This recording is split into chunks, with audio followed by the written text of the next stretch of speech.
ਇਹ ਦੱਸੋ ਬਈ ਇਸ ਤੇ ਆਪਣਾ ਇਸ਼ਕ ਕਮਾ ਲਿਆ, ਉਸ ਵੀ ਬਗੈਰਤੀ ਨੇ ਕਮਾ ਲਿਆ। ਹੁਣ ਇਹਦੀਆਂ ਮਤਲਬ ਆ ਨਿੱਕੇ ਨਿੱਕੇ ਹੁੰਦੇ ਬੱਚੇ ਨੇ, ਛੋਟੇ ਛੋਟੇ। ਇੱਕ ਬੱਚਾ ਗ੍ਰਿਫਤਾਰ ਹੈ, ਮਾਮਾ ਫੜਿਆ, ਮਾਮੇ ਦਾ ਪੁੱਤਰ ਫੜਿਆ, ਭੈਣਾਂ ਦਰ ਬਦਰ ਰੋਲਦੀਆਂ ਫਿਰਦੀਆਂ ਨੇ, ਬੀਵੀ ਜਿਹੜੀ ਉਹ ਨਿੱਕੇ ਨਿੱਕੇ ਬੱਚੇ ਲੈ ਕੇ ਪਤਾ ਨਹੀਂ ਪੇਕਿਆਂ ਤੇ ਭੱਜ ਗਈ ਹੈ ਜਾਂ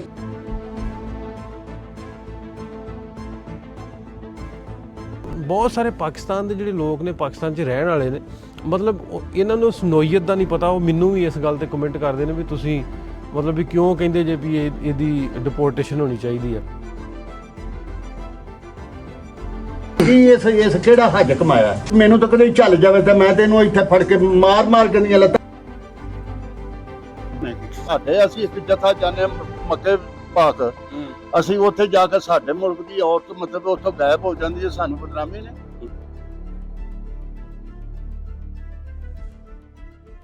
ਅਸੀਂ ਤੇ ਆਨੇ ਬੜਾ ਗਲਤ ਕੀਤਾ, ਉਹਦੇ ਨਿੱਕੇ ਨਿੱਕੇ ਅੱਗੇ ਹੀ ਬੱਚੇ ਸਨ। ਵੀ ਇੱਕੋ ਮਜ਼ਹਬੀ ਰਸੂਮਾਤ ਲਈ ਕੁੜੀ ਗਈ ਸੀ ਤੇ ਉੱਥੇ ਉਹਨੂੰ ਕਿਡਨੈਪ ਕਰ ਲਿਆ, ਉਹਨੂੰ ਕਨਵਰਟ ਕਰਤਾ, ਉਹਨੂੰ ਫੋਰਸਿਬਲੀ ਕਨਵਰਟ ਕਰਤਾ।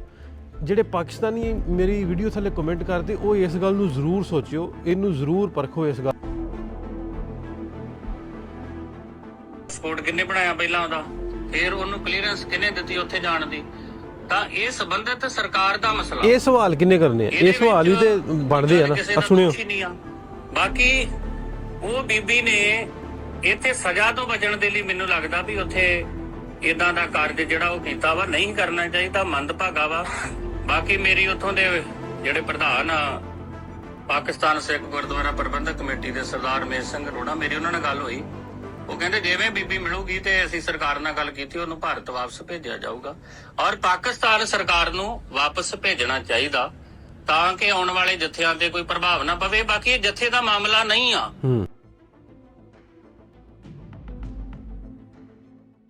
अस्सलाम वालेकुम दोस्तों, सत श्री अकाल। मैं नासर ढिल्लों ते अज दी जिहड़ी सरबजीत कौर वाला केस है वो होर तूल फड़दा जांदा। मतलब मैनूं लगदा भी जिहड़े कुछ ताकतां ने, मतलब जिहड़ी लोग चाहुंदे ने, जिहड़ी RSS दा एजेंडा जिहड़े लोग चाहुंदे ने भी इंडिया पाकिस्तान दे क्लैशेस होर वधण, खास तौर ते टारगेट कीता जांदा भी जिहड़े सिख यात्री जांदे ने ਉਹ ਨਾ ਜਾਣ। ਜਿਵੇਂ ਬਾਰਡਰ ਬੰਦ ਆ ਤਾਂ ਬੰਦ ਰਹੇ, ਕਰਤਾਰਪੁਰ ਕੋਰੀਡੋਰ ਬੰਦ ਆ ਤਾਂ ਬੰਦ ਰਹੇ। ਇਹ ਉਹ ਲੋਕ ਨੇ ਜਿਹੜੇ ਮੀਡੀਆ ਤੇ ਇਹਨੂੰ ਹੋਰ ਤੂਲ ਦੇਈ ਜਾਂਦੇ ਨੇ। ਤੇ ਅੱਜ ਦੀ ਮੈਂ ਤੁਹਾਨੂੰ ਅੱਜ ਦੀ ਇੱਕ ਜਿਹੜੀ ਅੱਜ ਮੁੰਡਾ ਇੱਕ ਦੋਸਤ ਆ ਤਨਵੀਰ, ਉਹ ਉਸ ਘਰ ਗਿਆ ਜਿੱਥੇ ਸਰਬਜੀਤ ਕੌਰ ਜਿਹੜੀ ਜਿਹਦੇ ਨਾਲ ਮੁੰਡਾ ਨਾਸਰ ਹੁਸੈਨ ਆ ਉਹਦੇ ਨਾਲ ਉਹਨੇ ਨਿਕਾਹ ਕੀਤਾ, ਤੇ ਉੱਥੋਂ ਦਾ ਉਹਦਾ 16-18 ਸਾਲ ਤੋਂ ਉਹਦਾ ਗਵਾਂਢੀ ਉੱਥੇ ਉਹਦੇ ਨਾਲ ਰਹਿਣ ਡਿਆ। ਤੇ ਗਵਾਂਢੀ ਉਹਦਾ ਕਹਿਣ ਕੀ ਡਿਆ, ਉਹਦੇ ਅਲਫਾਜ਼ ਕੀ ਨੇ, ਆ ਤੁਸੀਂ ਵੀਡੀਓ ਵੇਖਿਓ ਤੇ ਫਿਰ ਆਪਾਂ ਗੱਲ ਕਰਦੇ ਹਾਂ। ਵਾਲੇਕਮ ਸਲਾਮ ਭਾਜੀ, ਇਹ ਤੁਹਾਡਾ ਘਰ ਹੈ ਨਾਲ ਦਾ? ਹਾਂਜੀ। ਇਹ ਨਾਸਰ ਹੁਸੈਨ ਕਿਵੇਂ ਦਾ ਬੰਦਾ ਸੀ? ਬਿਲਕੁਲ ਇੱਥੇ ਤੇ ਸਾਡੇ ਕੋਲ ਤੇ ਬਿਲਕੁਲ ਸਹੀ ਸਨ। ਹੁਣ ਪਤਾ ਨਹੀਂ ਕੀ ਬਣੀ ਸੀ। ਤੁਸੀਂ ਇੱਥੇ ਕਦੋਂ ਕਦੇ ਵਾਸਤੇ ਪਏ? ਸਾਨੂੰ ਹੋ ਗਿਆ 18-19 ਸਾਲ। ਅੱਛਾ, ਇਹਨੇ ਸਰਬਜੀਤ ਕੌਰ ਇੰਡੀਆ ਦੇ ਵਿੱਚੋਂ ਜੱਥੇ ਨਾਲ ਇੱਕ ਔਰਤ ਆਈ ਸੀ, ਉਹ ਬੜੀ ਮੀਡੀਆ ਤੇ ਚੱਲਦਾ ਪਿਆ ਕੰਮ। ਹਾਂਜੀ। ਤੇ ਉਹਨੇ ਇਹਦੇ ਨਾਲ ਨਿਕਾਹ ਕਰ ਲਿਆ, ਇਹਦੇ ਬਾਰੇ ਤੁਸੀਂ ਕੀ ਕਹਿੰਦੇ ਹੋ? ਅਸੀਂ ਤੇ ਆਨੇ ਬੜਾ ਗਲਤ ਕੀਤਾ, ਉਹਦੇ ਨਿੱਕੇ ਨਿੱਕੇ ਅੱਗੇ ਹੀ ਬੱਚੇ ਸਨ। ਅੱਛਾ, ਨਾਸਰ ਦਾ ਜਿਹੜਾ ਪਿਓ, ਇਹਦਾ ਨਾਂ ਕੀ ਸੀ? ਮੁਹੰਮਦ ਤਫੈਲ। ਤੇ ਆਜ਼ਾਦ ਇਹਨਾਂ ਦੀ ਕਿਹੜੀ? ਬੱਦੂ। ਤੁਹਾਨੂੰ ਕਦੋਂ ਪਤਾ ਲੱਗਾ ਵੀ ਇਹਨੇ, ਕਿਵੇਂ ਪਤਾ ਲੱਗਾ ਸੀ ਕਿ ਨਾਸਰ ਨੇ ਜਿਹੜਾ ਵਿਆਹ ਕਰ ਲਿਆ ਉਹਦੇ ਨਾਲ? ਸਾਨੂੰ ਪਤਾ ਉਦੋਂ ਲੱਗਾ ਕਿ ਜਦੋਂ ਰਾਤ ਪੁਲਿਸ ਨੇ ਰੇਡ ਕੀਤਾ ਤੇ ਆ ਛਿੰਬਿਆ ਦਾ ਬੂਹਾ ਤਰੋੜਿਆ ਨਾ, ਸਾਨੂੰ ਉਦੋਂ ਪਤਾ ਲੱਗਾ ਕਿ ਤੇ ਇਹ ਮਤਲਬ ਇਸ ਵਜ੍ਹਾ ਤੋਂ ਇਹਨਾਂ ਨੂੰ ਪੁਲਿਸ ਪਈ ਹੈ। ਫੇਸਬੁੱਕ ਤੋਂ ਵੇਖਦੇ ਆਪਾਂ ਜੋ ਇਹਦੇ ਕਿਰਦਾਰ ਪਿੱਛੇ ਗਲਤ ਅਸੀਂ ਸੁਣਨ ਡਏ ਆ ਗਈ ਸਮਝ ਜਾਓ। ਮੀਡੀਆ ਵਾਲੇ ਸੁਣਾ ਰਹੇ ਨੇ ਉਹ ਤੇ ਫਿਰ ਇਹ ਹੈ ਹੀ ਔਰਤ 2 ਨੰਬਰ ਔਰਤ। ਮਤਲਬ ਇਸ ਤੇ ਮਤਲਬ ਇੱਧਰ ਕੋਈ ਹੋ ਸਕਦਾ ਜਸੂਸੀ ਕਰਨ ਆਈ ਹੋਵੇ ਜਾਂ ਕੀ ਕੋਈ ਚੱਕਰ ਚਲਾਉਣ ਆਈ ਹੈ, ਕੀ ਕਰਨ ਇੱਧਰ ਆਈ ਹੈ, ਪਰ ਇਸ ਬੰਦੇ ਦੀ ਤੇ ਪੂਜੀ ਕੋਈ ਨਹੀਂ। ਇਹਦੇ ਨਾਲ ਹੁਣ ਕੀ ਹੋਣਾ ਕੀ ਚਾਹੀਦਾ? ਵਾਪਸ ਜਾਣਾ ਚਾਹੀਦਾ? ਕੀ ਕਰਨਾ ਚਾਹੀਦਾ? ਇਹਨੂੰ ਦਫਾ ਹੀ ਕਰਨ। ਇੱਧਰ ਸਾਡੇ ਮੁਲਕ ਨੂੰ ਵੀ ਇਸ ਬਦਨਾਮ ਹੀ ਕਰਨਾ। ਇਹ ਸਾਡੇ ਮੁਲਕ ਨੂੰ ਵੀ ਬਦਨਾਮ ਕਰੇਗੀ ਇਹਦਾ। ਤੇ ਉਧਰ ਅਸੀਂ ਉਹਨਾਂ ਦੇ ਮੀਡੀਆ ਹੀ ਦੱਸਣ ਡਿਆ ਕਿ ਇਹ ਮਤਲਬ ਬੜਿਆਂ ਲੋਕਾਂ ਨੂੰ ਬਲੈਕਮੇਲ ਕਰਕੇ ਤੇ ਪੈਸੇ ਖਾਂਦੀ ਸੀ, ਫਿਰ ਪਰਚੇ ਵੀ ਕਰਵਾਉਂਦੀ ਸੀ। ਠੀਕ ਹੈ। ਇਹ ਮਤਲਬ ਅਸੀਂ ਤੇ ਹੁਣ ਵੀ ਮੈਂ ਮੀਡੀਆ ਤੋਂ ਮਤਲਬ ਉਹਨਾਂ ਦੀ ਖਬਰ ਸੁਣਨ ਡਿਆ ਸਾਂ। ਇੱਕ ਜਨਾਜ਼ੇ ਭੂਰੇ ਤੇ ਬਹਿ ਕੇ ਮੋਬਾਈਲ ਤੋਂ ਮੈਂ ਵੇਖਣ ਡਿਆ ਸਾਂ ਕਿ ਇਹਦੇ 2 ਬੱਚੇ ਨੇ, ਉਹ ਵੀ ਜਵਾਨ ਨੇ। ਜੇ ਆਪਣੇ ਬੱਚਿਆਂ ਦੀ ਨਹੀਂ ਬਣ ਕੇ ਆਈ ਤੇ ਇਹ ਮਤਲਬ ਇੱਧਰ ਪਾਕਿਸਤਾਨ ਦੀ ਕਦੋਂ ਬਣੇਗੀ? ਸਾਡੇ ਅਸੀਂ ਇੱਕ ਜਥਾ ਜਾਣੇ ਮੱਕੇ ਪਾਕ, ਅਸੀਂ ਉੱਥੇ ਜਾ ਕੇ ਸਾਡੇ ਮੁਲਕ ਦੀ ਔਰਤ ਮਤਲਬ ਉੱਥੋਂ ਗਾਇਬ ਹੋ ਜਾਂਦੀ ਹੈ, ਸਾਨੂੰ ਬਦਨਾਮੀ ਨੇ। ਇਸ ਮਕਾਨ ਦੇ ਵਿੱਚ ਇਸ ਲੈਣਾ ਕੀ ਇੱਥੇ ਤੇ ਰਹਿਣਾ ਉਸ ਦੇ ਨਾਲ ਕੋਈ ਨਹੀਂ, ਕੋਈ ਰਹਿਣਾ ਨਹੀਂ। ਜਿਵੇਂ ਦੀ ਔਰਤ ਦੇ ਕੈਟਾਗਰੀਆਂ ਨੇ ਜਾਂ ਜੋ ਔਰਤ ਕਰ ਰਹੀ ਹੈ ਨਾ, ਉਸ ਇਹਦੇ ਕੋਲ ਕਿੱਥੇ ਰਹਿਣਾ। ਕੋਈ ਹੋਰ ਇੱਥੇ ਭਾਰੂ ਫੜ ਲੈ ਗਈ। ਤੁਸੀਂ ਇਹ ਦੱਸੋ ਬਈ ਇਸ ਤੇ ਆਪਣਾ ਇਸ਼ਕ ਕਮਾ ਲਿਆ, ਉਸ ਵੀ ਬਗੈਰਤੀ ਨੇ ਕਮਾ ਲਿਆ। ਹੁਣ ਇਹਦੀਆਂ ਮਤਲਬ ਨਿੱਕੇ ਨਿੱਕੇ ਹੁੰਦੇ ਬੱਚੇ ਨੇ, ਛੋਟੇ ਛੋਟੇ ਇਹਦੇ ਬੱਚੇ ਨੇ। ਇੱਕ ਬੱਚਾ ਗ੍ਰਿਫਤਾਰ ਹੈ, ਮਾਮਾ ਫੜਿਆ, ਮਾਮੇ ਦਾ ਪੁੱਤਰ ਫੜਿਆ, ਭੈਣਾਂ ਦਰਬਦਰ ਰੋਲਦੀਆਂ ਫਿਰਦੀਆਂ ਨੇ। ਬੀਵੀ ਜਿਹੜੀ ਉਹ ਨਿੱਕੇ ਨਿੱਕੇ ਬੱਚੇ ਲੈ ਕੇ ਪਤਾ ਨਹੀਂ ਪੇਕਿਆਂ ਤੇ ਭੱਜ ਗਈ ਹੈ ਜਾਂ ਕਿੱਧਰ ਟੁਰ ਗਈ ਹੈ। ਪੁੱਤਰ ਹੁੰਦਾ ਇੱਥੇ ਗ੍ਰਿਫਤਾਰ ਹੋਇਆ। ਕੀ ਇਸ ਕਿਹੜਾ ਹੱਜ ਕਮਾਇਆ? ਮੈਨੂੰ ਤਾਂ ਕਦੇ ਚੱਲ ਜਾਵੇ ਤਾਂ ਮੈਂ ਤੈਨੂੰ ਇੱਥੇ ਫੜ ਕੇ ਮਾਰ ਕੇ ਦੀਆਂ ਲੱਤਾਂ ਭੰਨ ਦਿਆਂ। ਇਹ ਚਾਚੇ ਹੋਣੀ ਦੀ ਗੱਲ ਸੁਣੀ ਹੋਣੀ ਤੁਸੀਂ। ਚਾਚੇ ਹੋਣੀ ਕਹਿੰਦੇ ਵੀ ਪਿਛਲੇ 9 ਸਾਲ ਤੋਂ ਇਸ ਬੰਦੇ ਨੇ ਮਤਲਬ ਇਹਦੇ ਆਪਣੇ ਨਿੱਕੇ ਨਿੱਕੇ ਬਾਲ ਨੇ, ਤੇ ਇਹਨੇ 9 ਸਾਲ ਤੋਂ ਇਹ ਰੌਲਾ ਉਦੋਂ ਦਾ ਪਾਇਆ ਸੀ ਵੀ ਮੈਂ ਉਹਦੇ ਨਾਲ ਵਿਆਹ ਕਰਾਉਣਾ। ਦਾ ਮਤਲਬ ਵੀ 9 ਸਾਲ ਤੋਂ ਉਹਦੀ ਗੱਲ ਚੱਲਣ ਡਈ ਸੀ। ਪਹਿਲਾ ਸਵਾਲੀਆ ਨਿਸ਼ਾਨ ਤੇ ਆ ਵੀ ਤੁਸੀਂ ਆਂਦੇ ਵੀ ਇਹ 14 'ਚ ਵੀ ਆਈ ਆ, 15 'ਚ ਵੀ ਆਈ ਆ, ਪਹਿਲੋਂ ਇਹਦਾ ਰਿਕਾਰਡ ਸੀ, ਫਿਰ ਹੁਣ ਇਸ ਵਾਰੀ ਵੀ ਆਈ ਆ। ਮਤਲਬ ਵੀ ਕਿਤੇ ਨਾ ਕਿਤੇ ਇਹਨੂੰ ਵੈਰੀਫਾਈ ਨਹੀਂ ਕੀਤਾ ਗਿਆ। ਮਤਲਬ ਉਹ ਦੱਸਣ ਡਿਆ ਸੀ ਵੀ ਉਹ ਚਾਚੇ ਦਾ ਸਾਡੇ ਪਾਕਿਸਤਾਨੀ ਆ, ਉਹ ਚਾਚਾ ਨਾ ਮਤਲਬ ਪਿੰਡ ਦਾ ਰਹਿਣ ਵਾਲਾ, ਆਂਦਾ ਵੀ ਉਹ ਬਦਨਾਮੀ ਦਾ ਬਾਇਸ ਬਣੀ ਆ ਸਾਡੇ ਪਾਕਿਸਤਾਨ ਮੁਲਕ ਵਾਸਤੇ, ਪੰਜਾਬ ਵਾਸਤੇ ਵੀ ਤੇ ਇੰਡੀਆ ਵਾਸਤੇ ਵੀ। ਤੇ ਬਿਲਕੁਲ ਬਦਨਾਮੀ ਦਾ ਬਾਇਸ ਬਣੀ ਆ, ਕਿਉਂਕਿ ਜਿਸ ਪਰਪਸ ਨੂੰ ਆਈ ਸੀ ਉਹ ਪਰਪਸ ਜਿਹੜਾ ਅਸੀਂ ਉਹ ਬੜਾ ਮਤਲਬ ਵੀ ਇੱਕ ਪਵਿੱਤਰ ਸੀ, ਆਸਥਾ ਵਾਲਾ ਸੀ, ਇੱਕ ਉਹ ਧਾਰਮਿਕ ਸੀ ਉਹਨਾਂ ਦੀ ਸ਼ਰਧਾ। ਸੋ ਉਹਨੂੰ ਲੈ ਕੇ ਆ ਕੇ ਤੇ ਇੱਥੇ ਇਸ ਤਰ੍ਹਾਂ ਦਾ ਕੰਮ ਕਰਨਾ, ਮੈਨੂੰ ਲੱਗਦਾ ਮੈਂ ਅੱਗੇ ਵੀ ਵਲੌਗ ਪਹਿਲਿਆਂ 'ਚ ਵੀ ਕਿਹਾ ਸੀ, ਤੇ ਉਹ ਨਹੀਂ ਸੀ ਸਹੀ। ਤੇ ਇੱਥੋਂ ਦੇ ਲੋਕ ਜਿਹੜੇ ਨਾ ਚਾਚਾ ਜੀ ਦੀ ਗੱਲ ਸੁਣੀ ਜਾਂਦਾ ਵੀ ਮੈਨੂੰ ਉਹ ਲੱਭ ਜੇ ਨਾ ਉਹ ਨਾਸਰ, ਤੇ ਮੈਂ ਉਹਨੂੰ ਛਿੱਤਰ ਜੁੱਤੀ ਫੇਰਾਂ। ਉਹ ਦੱਸਣ ਡਿਆ ਸੀ ਵੀ ਪਿਛਲੇ 9 ਸਾਲ ਤੋਂ ਇਹਨੇ ਰੌਲਾ ਪਾਇਆ ਸੀ ਤੇ ਲੜਦਾ ਰਹਿੰਦਾ ਸੀ, ਤੇ ਇਹਦੀ ਅੱਕ ਕੇ ਜਿਹੜੀ ਪਹਿਲੀ ਇਹਦੀ ਬੁੱਢੀ ਆਪਣੇ ਬਾਲ ਲੈ ਕੇ ਬੱਚੇ ਲੈ ਕੇ ਵਿਚਾਰੀ ਪਤਾ ਨਹੀਂ ਕਿੱਥੇ ਰੁਲਦੀ ਫਿਰਦੀ ਆ। ਤੇ ਇਹ ਹੁਣ ਉਹਦੀ ਭੈਣ ਵੀ ਤੇ ਉਹਦੇ ਪਿਓ ਵੀ ਉਹ ਸਾਰੇ ਦਰਬਦਰ ਰੁਲਦੇ ਫਿਰਦੇ। ਕਿਸੇ ਨੇ ਪੁਲਿਸ ਨੇ ਚੁੱਕਿਆ ਤੇ ਮਤਲਬ ਕੋਈ ਥਾਣੇ ਕਚਹਿਰੀਆਂ ਤੇ ਆਪ ਦੋਵੇਂ ਭੱਜੇ। ਲੇਕਿਨ ਅਦਾਲਤ ਉਹਨਾਂ ਨੇ ਕੇਸ ਜਿਹੜਾ ਜ਼ਰੂਰ ਕੀਤਾ ਵਾ। ਮੈਂ ਕੱਲ੍ਹ ਕੋਸ਼ਿਸ਼ ਕੀਤੀ ਸੀ ਵੀ ਉਹਨਾਂ ਦੇ ਵਕੀਲ ਦੇ ਨਾਲ ਗੱਲ ਕਰਨ ਦੀ, ਉਹਨਾਂ ਦੇ ਵਕੀਲ ਦੇ ਨਾਲ ਗੱਲ ਕਰਕੇ ਉਹਨਾਂ ਨੂੰ ਪੁੱਛਾਂ ਵੀ ਤੁਸੀਂ ਮਤਲਬ ਇਹਦਾ ਵੀ ਰਾਏ ਲਵਾਂ ਵੀ ਤੁਹਾਡਾ ਕੀ ਖਿਆਲ ਆ।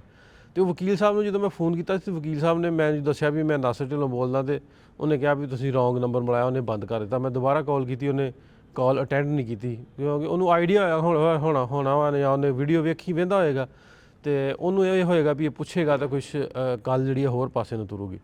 ਸੋ ਇਹਦੇ 'ਚ ਇਹ ਹੀ ਆ, ਬਹੁਤ ਸਾਰੇ ਪਾਕਿਸਤਾਨ ਦੇ ਜਿਹੜੇ ਲੋਕ ਨੇ, ਪਾਕਿਸਤਾਨ 'ਚ ਰਹਿਣ ਵਾਲੇ ਨੇ, ਮਤਲਬ ਇਹਨਾਂ ਨੂੰ ਉਸ ਨੋਈਅਤ ਦਾ ਨਹੀਂ ਪਤਾ। ਉਹ ਮੈਨੂੰ ਵੀ ਇਸ ਗੱਲ 'ਤੇ ਕਮੈਂਟ ਕਰਦੇ ਨੇ ਵੀ ਤੁਸੀਂ ਮਤਲਬ ਵੀ ਕਿਉਂ ਕਹਿੰਦੇ ਜੇ ਵੀ ਇਹਦੀ ਡਿਪੋਰਟੇਸ਼ਨ ਹੋਣੀ ਚਾਹੀਦੀ ਆ। ਮਤਲਬ ਉਹਨੇ ਮਜ਼ਹਬ ਇਸਲਾਮ ਕਬੂਲ ਕਰ ਲਿਆ ਤੇ ਇੱਥੇ ਰਵੇ। ਮੈਂ ਤਾਂ ਅੱਗੇ ਵੀ ਆਨਾ ਵੀ ਮਜ਼ਹਬ ਇਸਲਾਮ ਕਬੂਲ ਕਰ ਲਿਆ, ਇਹਦੇ 'ਚ ਉਹ ਮੁਸਲਮਾਨ ਹੋ ਗਈ ਆ, ਤੇ ਉਹਦੇ 'ਚ ਕਿਸੇ ਨੂੰ ਮਜ਼ਹਬ ਇਖਤਿਆਰ ਕਰਨਾ ਹਰ ਇੱਕ ਦਾ ਰਾਈਟ ਆ, ਉਹਦਾ ਹੱਕ ਆ, ਉਹ ਇਖਤਿਆਰ ਕਰ ਸਕਦਾ। ਲੇਕਿਨ ਉਹਦਾ ਤਰੀਕਾਕਾਰ ਵੇ ਜਿਹੜਾ ਉਹ ਗਲਤ ਆ। ਵੀ ਉਹਦੇ 'ਚ ਪਾਕਿਸਤਾਨ ਦੀ ਬਦਨਾਮੀ ਕਿਵੇਂ ਵੀ ਤੁਸੀਂ ਇਸ ਨੈਰੇਟਿਵ ਨੂੰ ਉੱਤੋਂ ਹੋ ਕੇ ਵੇਖੋ, ਇੱਕ ਪਾਕਿਸਤਾਨੀ ਹੋ ਕੇ ਵੇਖੋ ਵੀ ਪਾਕਿਸਤਾਨ ਦਾ ਇਮੇਜ ਜਿਹੜਾ ਉਹ ਕਿਸ ਤਰ੍ਹਾਂ ਖਰਾਬ ਕੀਤਾ ਜਾ ਰਿਹਾ। ਵੀ ਇੱਕ ਉਹ ਮਤਲਬ ਵੀ ਉਹ ਦੋ ਜਿਹੜੇ ਬੰਦੇ ਨੇ, ਇੱਕ ਉੱਧਰੋਂ ਆਈ ਕੁੜੀ ਤੇ ਇੱਕ ਇੱਧਰੋਂ ਵਾਲਾ ਮੁੰਡਾ, ਵੀ ਉਹਨਾਂ ਦੀ ਵਜ੍ਹਾ ਦੇ ਨਾਲ ਇੰਟਰਨੈਸ਼ਨਲੀ ਪਾਕਿਸਤਾਨ ਦਾ ਨਾਂ ਕਿਸ ਤਰ੍ਹਾਂ ਬਦਨਾਮ ਹੋ ਰਿਹਾ। ਵੀ ਜਿਵੇਂ ਇੰਡੀਅਨ ਮੀਡੀਆ ਜਿਹੜਾ ਇਹਨੂੰ ਤੂਲ ਦੇ ਰਿਹਾ, ਚੁੱਕ ਰਿਹਾ ਵਾ, ਪੂਰੀ ਦੁਨੀਆ ਦੇ ਮੀਡੀਆ ਤੱਕ ਗੱਲ ਪਹੁੰਚਾ ਰਿਹਾ ਵੀ ਇੱਕ ਉਹ ਮਜ਼ਹਬੀ ਰਸੂਮਾਤ ਲਈ ਕੁੜੀ ਗਈ ਸੀ ਤੇ ਉੱਥੇ ਉਹਨੂੰ ਕਿਡਨੈਪ ਕਰ ਲਿਆ, ਉਹਨੂੰ ਕਨਵਰਟ ਕਰਤਾ, ਉਹਨੂੰ ਫੋਰਸਿਬਲੀ ਕਨਵਰਟ ਕਰਤਾ। ਜਿਹੜੇ ਪਾਕਿਸਤਾਨੀ ਮੇਰੀ ਵੀਡੀਓ ਥੱਲੇ ਕਮੈਂਟ ਕਰਦੇ, ਉਹ ਇਸ ਗੱਲ ਨੂੰ ਜ਼ਰੂਰ ਸੋਚਿਓ, ਇਹਨੂੰ ਜ਼ਰੂਰ ਪਰਖੋ ਇਸ ਗੱਲ ਨੂੰ ਵੀ ਤੁਸੀਂ ਇੱਕ ਉਸ ਚੀਜ਼ ਨੂੰ ਉਸ ਤੋਂ ਹਟ ਕੇ ਵੇਖੋ, ਸੋਚੋ ਵੀ ਜਦੋਂ ਇੰਟਰਨੈਸ਼ਨਲੀ ਗੱਲ ਜਾਂਦੀ ਹੈ ਤੇ ਉੱਥੇ 'ਚ ਪਾਕਿਸਤਾਨ ਦੀ ਬਦਨਾਮੀ ਸਾਡੀ ਕਿੰਨੀ ਜ਼ਿਆਦਾ ਹੁੰਦੀ ਆ। ਵੀ ਉਹ ਮਤਲਬ ਉਹਨਾਂ ਦੇ ਦੇ ਵਿੱਚ ਤੇ ਇਸੇ ਤਰ੍ਹਾਂ ਹੀ ਆ ਨਾ, ਵੀ ਇਸ ਤਰ੍ਹਾਂ ਹੁੰਦਾ ਹੋਊਗਾ ਵੀ ਉਹਨੂੰ ਫੋਰਸਫੁਲੀ ਕੀਤਾ। ਲੇਕਿਨ ਉਹਨੇ ਤੇ ਅਦਾਲਤ ਦੇ ਵਿੱਚ ਜਾ ਕੇ ਆਪਣਾ ਰਿਟ ਪਟੀਸ਼ਨ ਦਾਇਰ ਕੀਤੀ ਆ ਵੀ ਮੈਨੂੰ ਤੇ ਮੇਰੇ ਜਿਹੜਾ ਹਸਬੈਂਡ ਆ ਉਹਨੂੰ ਰਹਿਣ ਦੀ ਇਜਾਜ਼ਤ ਦਿੱਤੀ ਜਾਵੇ, ਤੇ ਮੈਂ ਆਪਣੀ ਮਰਜ਼ੀ ਨਾਲ ਕੀਤਾ ਵਾ ਸਾਰਾ ਕੁਛ। ਭਾਵੇਂ ਜੋ ਵੀ ਆ, ਜਿੱਥੇ ਵੀ ਆ, ਮੇਰਾ ਕੱਲ੍ਹ ਵੀ ਇਹੀ ਸੀ ਮੁਤਾਲਬਾ, ਤੇ ਅੱਜ ਵੀ ਉਹੀ ਆ ਵੀ ਸਾਡੀ ਸਰਕਾਰ ਵੀ, ਮੈਨੂੰ ਪਤਾ ਵੀ ਉਹ ਵੀਡੀਓ 'ਚ ਦੱਸਣ ਡੇ ਸੀ ਵੀ ਉਹ ਪੁਲਿਸ ਵਾਲੇ ਰੋਜ਼ਾਨਾ ਹੀ ਛਾਪੇ ਮਾਰਦੇ ਆ ਪੂਰੇ ਪਿੰਡ 'ਚ, ਆਲ ਦੁਆਲ 'ਚ ਜਾਣ ਡੇ ਵੀ ਉਹ ਕਿਸੇ ਨਾ ਕਿਸੇ ਤਰ੍ਹਾਂ ਲੱਭੇ, ਆਸੇ ਪਾਸੇ ਨੂੰ ਲੱਭਣ ਡੇ ਆ, ਤੇ ਉਹ ਲੱਭ ਨਹੀਂ ਰਹੇ। ਤੇ ਜਦੋਂ ਹੀ ਲੱਭ ਗਏ ਵੀ ਕੋਸ਼ਿਸ਼ ਹੋਣੀ ਹੈ ਵੀ ਅਦਾਲਤੀ, ਕਿਉਂਕਿ ਹੁੰਦੀਆਂ ਟੈਕਨੀਕਲਿਟੀਜ਼ ਹੁੰਦੀਆਂ। ਸੋ ਹੱਤਲ ਇਮਕਾਨ ਕੋਸ਼ਿਸ਼ ਇਹ ਹੀ ਆ ਵੀ ਸਰਕਾਰ ਦੀ ਵੀ ਇੱਕ ਵਾਰੀ ਇਹਨੂੰ ਵਾਪਸ ਭੇਜਿਆ ਜਾਵੇ। ਜਿਹੜਾ ਉਹਨਾਂ ਦਾ ਦੂਸਰਾ ਲੀਗਲ ਵੇ ਵਾ, ਉਸ ਲੀਗਲ ਵੇ ਦੇ ਨੂੰ ਲੈ ਕੇ ਤੇ ਤੁਸੀਂ ਕੱਲ੍ਹ ਨੂੰ ਦੁਬਈ ਜਾ ਕੇ ਰਹਿ ਲਓ ਜਾਂ ਉਹਨੂੰ ਇੱਥੇ ਸੱਦ ਲਓ ਜਾਂ ਆਪ ਉੱਥੇ ਚੱਲ ਜਾਓ। ਉਹ ਅੱਗੇ ਵੀ ਮੈਂ ਗੱਲ ਕੀਤੀ ਸੀ। ਚਾਚੀ ਤੁਸੀਂ ਵੀਡੀਓ ਸੁਣੀ ਹੋਣੀ ਆ, ਤੇ ਪਾਕਿਸਤਾਨੀਆਂ ਦਾ ਕੀ ਖਿਆਲ ਹੈ ਇਸ ਬਾਰੇ, ਉਹ ਤੁਸੀਂ ਇਸ ਚਾਚੀ ਜੀ ਦੀ ਵੀਡੀਓ ਤੋਂ ਅੰਦਾਜ਼ਾ ਲਾ ਸਕਦੇ ਜੇ ਵੀ ਇੱਕ ਪਿੰਡ ਰਹਿਣ ਵਾਲਾ ਬੰਦਾ ਵੀ ਆਖਣ ਡਿਆ ਵਾ ਵੀ ਇਹਨਾਂ ਨੇ ਬਦਨਾਮ ਕੀਤਾ ਦੋਵਾਂ ਮਜ਼ਹਬਾਂ ਨੂੰ ਵੀ ਤੇ ਦੋਵਾਂ ਮੁਲਕਾਂ ਨੂੰ ਵੀ, ਤੇ ਇਹਨਾਂ ਦੀ ਢੋਈ ਕਿਤੇ ਨਹੀਂ ਹੈ। ਇਹ ਨਾ ਇਹਨੇ ਉਹ ਆਖਣ ਡਿਆ ਸੀ ਵੀ ਇਹਨੇ ਇੱਥੇ ਵੀ ਨਹੀਂ ਰਹਿਣਾ। ਵਾਕਈ ਗੱਲ ਇਹ ਵੀ ਉੱਥੋਂ ਜਿਹੜੀ ਨੱਸ ਕੇ ਆਈ ਉਹ 3-4 ਕੇਸਾਂ 'ਚੋਂ, ਤੋਂ ਇਹਨੇ ਇੱਥੇ ਇਹਦੇ ਕੋਲ ਕਿੱਥੇ ਰਹਿਣਾ ਵਾ। ਇਹਨੇ ਆਪਣਾ ਘਰ ਵੀ ਖਰਾਬ ਕੀਤਾ ਇੱਧਰ ਵਾਲੇ ਨੇ, ਨਾਸਰ ਹੁਸੈਨ ਨੇ, ਤੇ ਉਹਦਾ ਘਰ ਤੇ ਅੱਗੇ ਚਲੋ ਜਿਹੜਾ ਉਹ ਖਰਾਬ ਹੀ ਖਰਾਬ ਸੀ। ਤੇ ਇਹਦੇ ਤੇ ਇਹ ਵੀਡੀਓ ਵੀ ਪਾਈ ਆ ਮੁੰਡਾ ਤਨਵੀਰ ਆ, ਉਹ ਵੀ ਤੁਸੀਂ ਵੇਖਿਓ। ਤੇ ਮੈਂ ਕੁਛ ਹੋਰ 1-2 ਚੀਜ਼ਾਂ ਹੋਰ ਮੈਂ ਕੀਤੀਆਂ ਸੀ, ਮੇਰੀ ਨਜ਼ਰ ਸਾਹਮਣੇ ਲੰਘੀਆਂ ਸੀ, ਮੈਂ ਕਿਹਾ ਉਹ ਵੀ ਮੈਂ ਤੁਹਾਡੇ ਗੋਸ਼ਗਵਾਰ ਕਰਾਂ। ਇੱਕ ਆ ਭਾਈ ਸਾਹਿਬ ਨੇ, ਇਹਨਾਂ ਦੀ ਵੀਡੀਓ ਸੀ ਮੇਰੇ ਸਾਹਮਣੇ। ਜਥਾ ਗੁਰੂ ਨਾਨਕ ਸਾਹਿਬ ਜੀ ਦਾ ਗੁਰਪੁਰਬ ਮਨਾਉਣ ਦੇ ਲਈ ਪਾਕਿਸਤਾਨ ਗਿਆ ਸੀ, ਉਸ ਜਥੇ ਦੇ ਨਾਲ ਇੱਕ ਬੀਬੀ ਸਰਬਜੀਤ। ਦੂਸਰੀ ਗੱਲ, ਸਭ ਤੋਂ ਵੱਡਾ ਸਵਾਲ ਜਿਹੜਾ ਹੈ ਉਹ ਪਾਕਿਸਤਾਨ ਦੇ ਸਰਕਾਰ ਦੇ ਉੱਤੇ, ਪਾਕਿਸਤਾਨ ਦੀ ਇੰਟੈਲੀਜੈਂਸ ਦੇ ਉੱਤੇ ਔਰ ਪਾਕਿਸਤਾਨ ਦੀ ਸੁਰੱਖਿਆ ਏਜੰਸੀਆਂ ਦੇ ਉੱਤੇ ਖੜਾ ਹੁੰਦਾ ਹੈ ਕਿ ਤੁਸੀਂ ਜਥੇ ਦੀ ਤੁਹਾਡੀ ਕੀ ਸੁਰੱਖਿਆ ਸੀ, ਕੀ ਸਿਕਿਉਰਿਟੀ ਸੀ। ਅਗਰ ਜਥੇ ਦੇ ਨਾਲੋਂ ਪਹਿਲੇ ਦਿਨ ਹੀ ਅਗਰ ਇੱਕ ਬੱਚੀ ਜਿਹੜੀ ਉਹ ਅਲੱਗ ਹੋ ਜਾਂਦੀ ਆ, ਔਰ ਤੁਹਾਡੀਆਂ ਏਜੰਸੀਆਂ ਉੱਥੇ ਕੀ ਕਰ ਰਹੀਆਂ ਸੀ, ਤੁਹਾਡੀ ਪੁਲਿਸ ਔਰ ਤੁਹਾਡੀ ਆਰਮੀ ਪੈਰਾਮਿਲਟਰੀ ਕੀ ਕਰ ਰਹੀ ਸੀ। ਸੋ ਮੈਂ ਸਮਝਦਾ ਕਿ ਇਹ ਕਿਤੇ ਨਾ ਕਿਤੇ ਇਹਨੂੰ ਚੂਕ ਨਹੀਂ ਕਿਹਾ ਜਾਏਗਾ, ਇਹਦੇ 'ਚ ਕਿਤੇ ਨਾ ਕਿਤੇ ਮੈਂ ਸਮਝਦਾ ਕਿ ਮਿਲੀ ਭੁਗਤ ਜੋ ਏਜੰਸੀਆਂ ਦੀ ਹੋ ਸਕਦੀ ਹੈ। ਇਹ ਵੇਖੋ ਜੀ, ਇਹ ਭਾਈ ਸਾਹਿਬ ਕਹਿੰਦੇ ਆ ਵੀ ਮੈਂ ਮੰਗ ਕੀ ਕਰਨੀ ਜੇ ਅਸੀਂ ਪਾਕਿਸਤਾਨ ਏਜੰਸੀਆਂ ਦੀ ਆਂਦਾ ਵੀ ਮਿਲੀ ਭਗਤ ਹੋ ਸਕਦੀ ਆ, ਮਹਿਕਮੇ ਦੀ ਮਿਲੀ ਭਗਤ ਹੋ ਸਕਦੀ ਆ। ਮਤਲਬ ਏਜੰਸੀਆਂ, ਕਿਸੇ ਵੀ ਮੁਲਕ ਦੀਆਂ ਏਜੰਸੀਆਂ ਜਾਂ ਅਦਾਰੇ ਜਾਂ ਪੁਲਿਸ ਚਾਹੋਗੀ ਵੀ ਸਾਡੇ ਮੁਲਕ ਦੀ ਬਦਨਾਮੀ ਹੋਵੇ।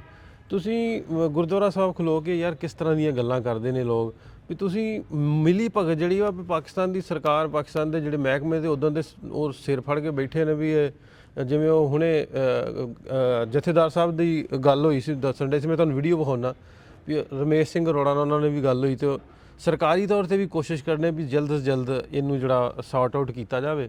ਕਿਉਂਕਿ ਇਹ ਸਵਾਲ ਜਿਹੜਾ ਵਾ ਇਹ ਇਕੱਲਾ 2 ਬੰਦਿਆਂ ਦਾ ਸਵਾਲ ਨਹੀਂ ਹੈ, ਇਹ 2 ਮੁਲਕਾਂ ਦਾ ਸਵਾਲ ਬਣ ਗਿਆ। ਮੀਡੀਆ ਨੇ ਇਹਨੂੰ ਇੰਨੀ ਤੂਲ ਦੇਤੀ ਆ, ਇਹਨੂੰ ਰਗੜਾ ਦੇਣ ਦੇ ਕਿ ਆਉਣ ਵਾਲੇ ਕੱਲ੍ਹ ਨੂੰ, ਆਉਣ ਵਾਲੇ ਵੇਲੇ ਦੇ ਵਿੱਚ ਜਿਹੜੇ ਯਾਤਰੀ ਆਉਂਦੇ ਨੇ, ਜਿਹੜੇ ਜਥੇ ਆਉਂਦੇ ਨੇ, ਉਹ ਨਾ ਜਾਣ। ਜਿਹੜਾ ਚਾਹੁੰਦੇ ਨੇ ਜਿਹੜੇ ਲੋਕ, ਜਿਵੇਂ ਮੈਂ ਸ਼ੁਰੂ 'ਚ ਕਿਹਾ ਸੀ ਵੀ ਉਹ ਕੂਵਤਾਂ ਚਾਹੁੰਦੀਆਂ ਵੀ ਨਾ ਜਾਣ, ਅਤੇ ਇਹਨਾਂ ਦੇ ਵਿੱਚ ਤੋੜ ਜਿਹੜੀ ਉਹ ਮਰੋੜ ਪਾਈ ਜਾਵੇ। ਮੈਂ ਅੱਜ ਹੀ ਇੱਕ ਸਕੂਲ ਦੇ ਵਿੱਚ ਇੱਕ ਲੈਕਚਰ ਸੈਸ਼ਨ ਵਾਸਤੇ ਮੈਨੂੰ ਸੱਦਿਆ ਸੀ ਵੀ ਪਿਆਰ ਕਿਵੇਂ ਸੀ, ਅਤੇ ਫਿਰ ਲੌਸ ਕਿਵੇਂ ਹੋਇਆ, ਅਤੇ ਫਿਰ ਹੁਣ ਦੁਬਾਰਾ ਤੋਂ ਰੀਯੂਨੀਅਨ ਕਿਵੇਂ ਹੋਈ। ਵੀ ਪਾਰਟੀਸ਼ਨ ਵੇਲੇ ਜਿਹੜੇ ਹਾਲਾਤ ਸਨ, ਅਫਵਾਹਾਂ ਅਤੇ ਉਹ ਲੋਕਾਂ ਦੀਆਂ ਗੱਲਾਂ 'ਚ ਆ ਕੇ ਏਡੀ ਵੱਡੀ ਕਤਲੋਗਾਰਤ ਹੋਈ, ਏਡਾ ਨੁਕਸਾਨ ਹੋਇਆ। ਸੋ ਇਹ ਉਹ ਤਾਕਤਾਂ ਜਿਹੜੀਆਂ ਨੇ ਇਹ ਕਦੀ ਵੀ ਸਾਨੂੰ ਲਾਗੇ ਆਉਣ ਨਹੀਂ ਦੇ ਸਕਦੀਆਂ। ਉਹ ਚਾਹੁੰਦੀਆਂ ਹੀ ਇਹ ਆ ਵੀ ਇਹਨਾਂ ਦਾ ਅਸੀਂ ਦੂਰ ਰਹੀਏ ਅਤੇ ਸਾਡੇ ਪੈਸੇ ਕਮਾਉਣ ਦਾ ਜਿਹੜਾ ਤਰੀਕਾਕਾਰ ਹੈ ਬਣਿਆ ਰਹੇ।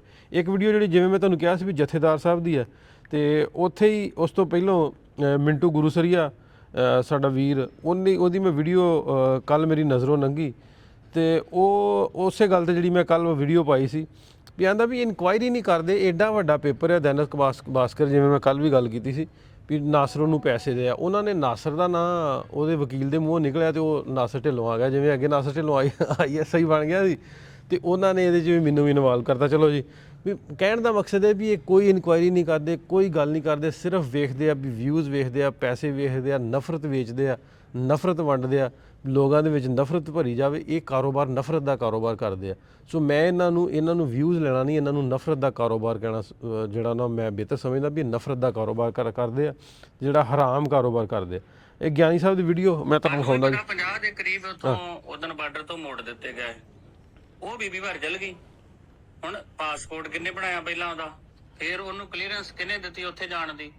ਤਾਂ ਇਹ ਸੰਬੰਧਿਤ ਸਰਕਾਰ ਦਾ ਮਸਲਾ। ਇਹ ਸਵਾਲ ਕਿੰਨੇ ਕਰਨੇ ਆ, ਇਹ ਸਵਾਲ ਵੀ ਤੇ ਬਣਦੇ ਆ ਨਾ। ਸੁਣਿਓ, ਬਾਕੀ ਉਹ ਬੀਬੀ ਨੇ ਇੱਥੇ ਸਜ਼ਾ ਤੋਂ ਬਚਣ ਦੇ ਲਈ ਮੈਨੂੰ ਲੱਗਦਾ ਵੀ ਉੱਥੇ ਇਦਾਂ ਦਾ ਕਾਰਜ ਜਿਹੜਾ ਉਹ ਕੀਤਾ ਵਾ ਨਹੀਂ ਕਰਨਾ ਚਾਹੀਦਾ, ਮੰਦਭਾਗਾ ਵਾ। ਬਾਕੀ ਮੇਰੀ ਉੱਥੋਂ ਦੇ ਜਿਹੜੇ ਪ੍ਰਧਾਨ ਪਾਕਿਸਤਾਨ ਸਿੱਖ ਗੁਰਦੁਆਰਾ ਪ੍ਰਬੰਧਕ ਕਮੇਟੀ ਦੇ ਸਰਦਾਰ ਰਮੇਸ਼ ਸਿੰਘ ਅਰੋੜਾ, ਮੇਰੀ ਉਹਨਾਂ ਨਾਲ ਗੱਲ ਹੋਈ। ਉਹ ਕਹਿੰਦੇ ਜਿਵੇਂ ਬੀਬੀ ਮਿਲੂਗੀ ਤੇ ਅਸੀਂ ਸਰਕਾਰ ਨਾਲ ਗੱਲ ਕੀਤੀ, ਉਹਨੂੰ ਭਾਰਤ ਵਾਪਸ ਭੇਜਿਆ ਜਾਊਗਾ। ਔਰ ਪਾਕਿਸਤਾਨ ਸਰਕਾਰ ਨੂੰ ਵਾਪਸ ਭੇਜਣਾ ਚਾਹੀਦਾ ਤਾਂ ਕਿ ਆਉਣ ਵਾਲੇ ਜਥਿਆਂ ਤੇ ਕੋਈ ਪ੍ਰਭਾਵ ਨਾ ਪਵੇ। ਬਾਕੀ ਇਹ ਜਥੇ ਦਾ ਮਾਮਲਾ ਨਹੀਂ ਆ ਜਿੱਦਾਂ ਇਹਨੂੰ ਤੂਲ ਦਿੱਤੀ ਜਾ ਰਹੀ ਆ। ਗਿਆਨੀ ਸਾਹਿਬ ਦੀ ਗੱਲ 100% ਹੈ ਵੀ ਜਿੱਦਾਂ ਇਹਨੂੰ ਤੂਲ ਦਿੱਤੀ ਜਾ ਰਹੀ ਹੈ ਵੀ ਜਥੇ ਦਾ ਕੋਈ ਨਹੀਂ ਹੈ। ਉਹਨਾਂ ਨੇ ਸਿਰਫ ਸਹਾਰਾ ਲਿਆ, ਅਤੇ ਸਹਾਰਾ ਲੈ ਕੇ ਉਹਨਾਂ ਨੇ ਆਪਣਾ ਮੁਫਾਦ ਜਿਹੜਾ ਉਹ ਕੱਢਿਆ।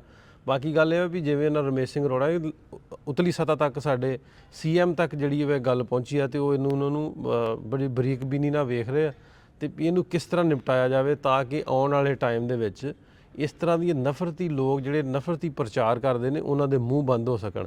ਸੋ ਜਿਹੜੇ ਪਾਕਿਸਤਾਨੀ ਕਮੈਂਟ ਕਰਦੇ ਉਹਨਾਂ ਨੂੰ ਇਹ ਵੀ ਤੁਸੀਂ ਇਹਨੂੰ ਉਤਲੀ ਨਜ਼ਰ ਨਾਲ ਵੇਖੋ ਵੀ ਇਹ ਪਾਕਿਸਤਾਨ ਨੂੰ ਬਦਨਾਮ ਕਰਨ ਦੀ ਵੀ ਸਾਜ਼ਿਸ਼ ਇਹ ਮੀਡੀਆ ਕਰਦਾ।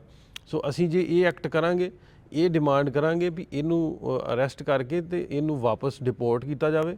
ਹਾਂ ਫਿਰ ਤੁਸੀਂ ਭਾਈ ਮੀਆਂ ਬੀਵੀ ਜੇ ਤੁਹਾਡਾ ਹਸਬੈਂਡ ਵਾਈਫ ਜੇ, ਉਹ ਬਹੁਤ ਸਾਰਿਆਂ ਨੇ ਵਿਆਹ ਕਰਾਏ ਆ, ਬਹੁਤ ਸਾਰੇ ਇੰਡੀਅਨ ਜਿਹੜੇ ਨੇ ਉਹਨਾਂ ਨੇ ਪਾਕਿਸਤਾਨ ਵਿਆਹ ਕਰਾਏ, ਮੇਰੇ ਜਾਣਨ ਵਾਲੇ ਬਹੁਤ ਸਾਰੇ ਨੇ ਜਿਨ੍ਹਾਂ ਨੇ ਲਾਹੌਰ ਵਿਆਹ ਹੋਏ ਨੇ, ਸਰਦਾਰ ਬਾਹਰ ਰਹਿੰਦੇ ਨੇ, ਕੁਛ ਨੇ ਦੁਬਈ ਬਹੁਤ ਸਾਰੀਆਂ ਕੁੜੀਆਂ ਮੁੰਡਿਆਂ ਨੇ ਕਰਾਏ ਨੇ। ਇੱਕ ਹੀ ਮੈਨੂੰ ਅੱਜ ਹੋਰ ਕਿਸੇ ਦੋਸਤ ਦੀ ਉਹਨੇ ਮੈਨੂੰ ਵੀਡੀਓ ਵੇਖ ਕੇ ਭੇਜਿਆ ਡਾਟਾ ਕਿ ਇੱਥੇ ਇਸ ਤਰ੍ਹਾਂ ਦਾ ਕੋਈ ਚੱਲਣ ਡਿਆ ਵੀ ਤੁਸੀਂ ਉੱਤੇ ਵੀ ਨਜ਼ਰ ਦੜਾਓ ਵੀ ਕੱਲ੍ਹ ਨੂੰ ਇਸ ਤਰ੍ਹਾਂ ਦਾ ਕੋਈ ਵਕੂਆ ਨਾ ਹੋਵੇ। ਮਤਲਬ ਇਹ ਪੂਰੀ ਦੁਨੀਆ 'ਚ ਇੰਟਰਲੀਜਨ ਜਿਹੜੀਆਂ ਨੇ ਇੰਟਰਕਾਸਟ ਜਿਹੜੀਆਂ ਨੇ ਮੈਰਿਜਸ ਹੁੰਦੀਆਂ ਨੇ। ਸੋ ਇਹ ਜਿਹੜੀ ਮੈਰਿਜ ਸੀ ਜਾਂ ਵਿਆਹ ਸੀ ਇਹ 'ਤੇ ਵੀ ਕਿਸੇ ਨੂੰ ਕੋਈ ਦੁੱਖ ਤਕਲੀਫ ਨਹੀਂ ਸੀ ਹੋਣੀ ਚਾਹੀਦੀ। ਦੁੱਖ ਤਕਲੀਫ ਇਸ ਗੱਲ ਦਾ ਵਾ ਵੀ ਉਹਨਾਂ ਨੇ ਰਸਤਾ ਜਿਹੜਾ ਵਾ, ਰਾਹ ਜਿਹੜਾ ਵਾ ਉਹ ਗਲਤ ਇਖਤਿਆਰ ਕੀਤਾ। ਸੋ ਅੱਜ ਦਾ ਇਹ ਵਲੌਗ ਸੀ। ਕੱਲ੍ਹ ਜਿਹੜੀ ਕੋਈ ਨਵੀਂ ਅਪਡੇਟ ਆਊ ਉਹਦੇ ਨਾਲ ਫਿਰ ਤੁਹਾਡੇ ਨਾਲ ਹਾਜ਼ਰ ਹੋਵਾਂਗੇ। ਮਿਲਦੇ ਹਾਂ ਫਿਰ, ਰੱਬ ਰੱਖਾ।